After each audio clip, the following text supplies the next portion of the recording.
আউযুবিল্লাহি মিনাশ শাইতানির রাজিম বিসমিল্লাহির রহমানির রহিম। প্রিয় একাদশ শ্রেণীর শিক্ষার্থী, আমি তোমাদের কম্পিউটার প্রোগ্রামিংয়ের দ্বিতীয় অধ্যায়ের অ্যালগরিদম এবং ফ্লো চার্ট দুইটা টপিকস নিয়ে আলোচনা করব।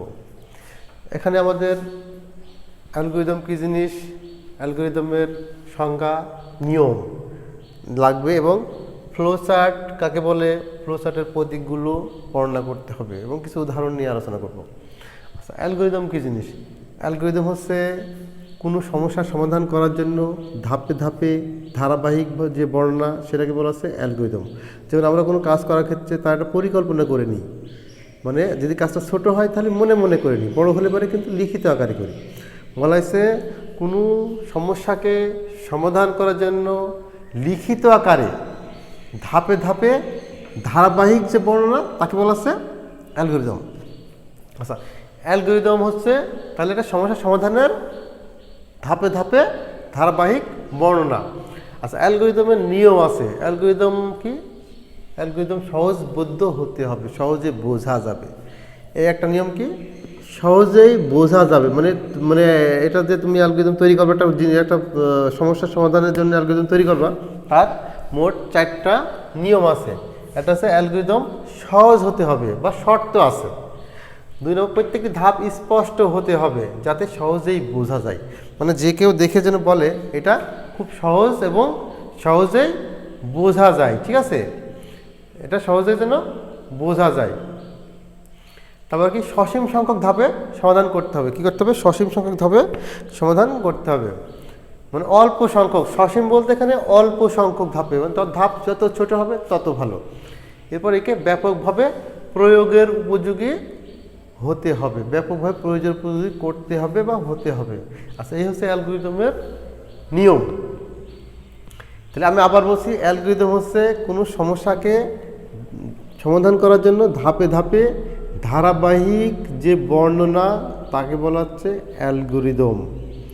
অ্যালগরিদম ইংলিশে যদি বলো তাহলে বলা হয়েছে a step by step procedure for solving a problem, মানে একটা সমস্যা সমাধানের স্টেপ বাই স্টেপ, মানে ধাপে ধাপে ধারাবাহিক বর্ণনা। আচ্ছা, এই গেল হচ্ছে অ্যালগরিদম। আচ্ছা, অ্যালগরিদমের দেবো, মানে মনে করো 2টা সংখ্যা যোগফলের অ্যালগরিদম। 2টি সংখ্যা ফলের অ্যালগরিদম, 2টি সংখ্যা যোগফলের অ্যালগরিদম। প্রথম কি, ধাপ 1 শুরু করি, ধাপ 2। তার প্রথম তো শুরু করতে হবে আমাকে। 2 নম্বর ধাপে কি, 2টা সংখ্যা না ইনপুট নিতে হবে, 2টা সংখ্যা ইনপুট হিসাবে গ্রহণ করি, সংখ্যা দুটির মান গ্রহণ করি, যে কোনো একটা লিখলে হবে। সংখ্যা 2টির মান গ্রহণ করি। ধাপ হচ্ছে 3, সংখ্যা দুটি যোগ করি।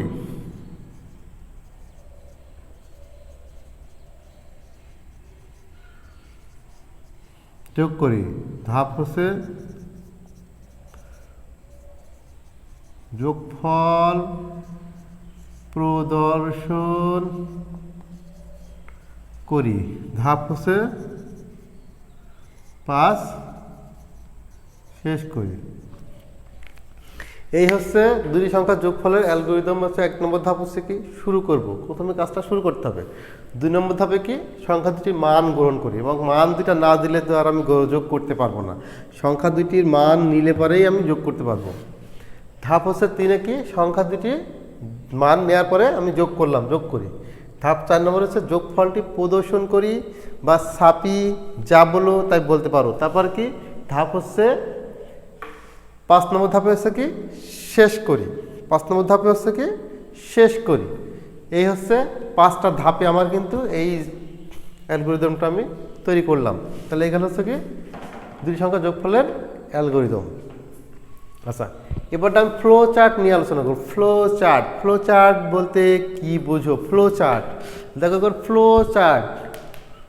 চার্ট হচ্ছে বলা আছে অ্যালগরিদমের চিত্রস্বরূপ হচ্ছে ফ্লো চার্ট। অ্যালগরিদমের চিত্রস্বরূপ। আমি একটা এই অ্যালগরিদমটাকে যদি আমি চিত্রের মাধ্যমে প্রকাশ করি তাহলে সেটাকে বলা হচ্ছে ফ্লো চার্ট। তাহলে ফ্লো চার্ট হচ্ছে কি?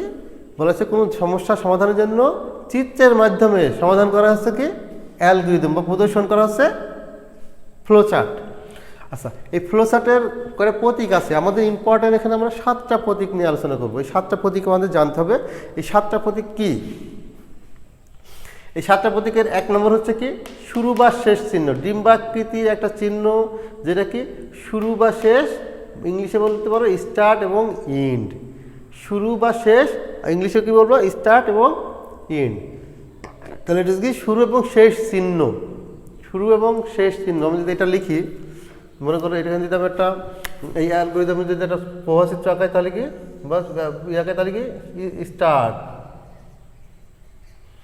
তারপর কি করবো আমি? ইনপুট আউটপুটের জন্য হচ্ছে সামুদ্রিক চিহ্ন। তাহলে এখানে প্রথম কি শুরু করলাম, তারপর কি সংখ্যা দুটির মান গ্রহণ করি, ইনপুট নিচ্ছি আমি কিন্তু, তাহলে কি ইনপুটের জন্য তাহলে সামুদ্রিক চিহ্ন। Input A B. তারপরে কি এখানে প্রভাব দিক এ বি। তারপর কি করছে এখানে? প্রক্রিয়াকরণ। আয়তক্ষেত্র হচ্ছে কি প্রক্রিয়াকরণ চিহ্ন হচ্ছে আয়তক্ষেত্র। তাহলে আমি কি এখানে কি করছি? যোগ করছি না? সংখ্যা দুটি যোগ করি, তাহলে হচ্ছে এটা হচ্ছে কি আয়তক্ষেত্র। আয়তক্ষেত্র দিলে পরে কি হবে? সাম এ প্লাস বি। তারপর কি বলছে? যোগফলটি প্রদর্শন করি। আবার কিন্তু ইনপুট আউটপুট চিহ্ন আসবে কিন্তু আবার। প্রিন্ট সাম। শেষ করি। আচ্ছা, আমি বলি এটা এখান থেকে বলি। শুরু এবং শেষ চিহ্ন হচ্ছে ডিম্বাকৃতি চিহ্ন। সামুদ্রিক চিহ্ন হচ্ছে ইনপুট আউটপুটের জন্য। এই যে ইনপুট এবং আউটপুটের জন্য আমরা কি সামুদ্রিক চিহ্ন দিয়ে ব্যবহার করছি। এই যে ইনপুটের জন্য এটা, আউটপুটের জন্য একই চিহ্ন। প্রক্রিয়াকরণ করার জন্য হচ্ছে কোনো যোগ বিয়োগ গুণ ভাগ করার জন্য হচ্ছে এই চিহ্ন। তারপর হচ্ছে সিদ্ধান্তমূলক, এটা ডায়মন্ড চিহ্ন, এটা সিদ্ধান্তমূলক চিহ্ন। 6 নম্বর হচ্ছে সংযোগ চিহ্ন, কোনো কিছু সংযোগ দেওয়ার জন্য, কোনো কিছু সংযোগ হবে এটা। আর প্রবাহের দিক, এই যে প্রত্যেকটা মাঝখানে প্রবাহের দিক আলোচনা করা হয়েছে, এটা করা হচ্ছে প্রবাহের দিক। তাহলে কি ফ্লো চার্ট হচ্ছে অ্যালগরিদমের চিত্রস্বরূপ হচ্ছে ফ্লো চার্ট। কি বলছি আমি? অ্যালগরিদমের চিত্রস্বরূপ হচ্ছে ফ্লো চার্ট।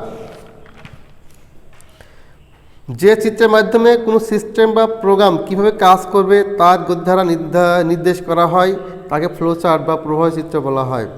ফ্লো চার্ট কিন্তু 2 রকম, একটা হচ্ছে কি সিস্টেম ফ্লো চার্ট, একটা হচ্ছে প্রোগ্রাম ফ্লো চার্ট। আমি কিন্তু প্রোগ্রাম ফ্লো চার্ট নিয়ে আলোচনা করছি এখানে কিন্তু সিস্টেম ফ্লো চার্ট নিয়ে আমি আলোচনা করি নাই। আচ্ছা, তাহলে প্রথম হচ্ছে কি বললাম শুরু এবং শেষ চিহ্ন, তারপর হচ্ছে ইনপুট আউটপুট চিহ্ন, তারপর হচ্ছে কি তোমার প্রক্রিয়াকরণ চিহ্ন, এরপরে হচ্ছে